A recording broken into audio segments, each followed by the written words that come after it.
शासनाकडून ठेकेदारांचे 15 लाखांचे बिल थकीत। राष्ट्रीय सण मोठ्या थाटामाटात साजरे करण्यासाठी आवश्यक असलेल्या व्यवस्था करणाऱ्या ठेकेदारांचे 15 लाख रुपयाचे बिल थकवले जात असल्याचा गंभीर प्रकार अलिबागमध्ये उघडकीस आला आहे। जिल्हाधिकारी कार्यालय व पोलीस मुख्यालय येथे ध्वजारोहण व ध्वजवंदनासाठी उभारण्यात येणाऱ्या मंडप, खुर्च्या व इतर सोयी सुविधांचे बिल सार्वजनिक बांधकाम विभागाकडून थकीत असल्याची माहिती समोर आली आहे।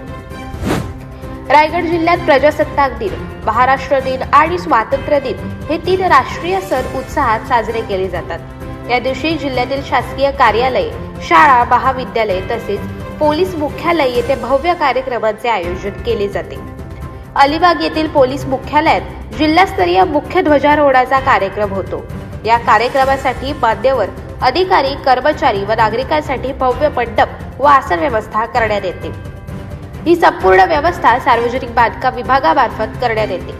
संबंधित कामे ठेकेदाराकडून करून घेण्यात येतात। मात्र गेल्या 2 वर्षांपासून म्हणजे 2024 पासून या कामांची बिले अदा करण्यात आलेली नाहीत। मंडप उभारणी, खुर्च्या, सजावट व इतर सुविधांचे काम वेळेत पूर्ण करूनही ठेकेदारांना पैसे मिळालेले नाहीत। त्यामुळे गरज सरो आणि वैद्य बरो असा कारभार सुरू असल्याची तीव्र नाराजी व्यक्त केली जात आहे।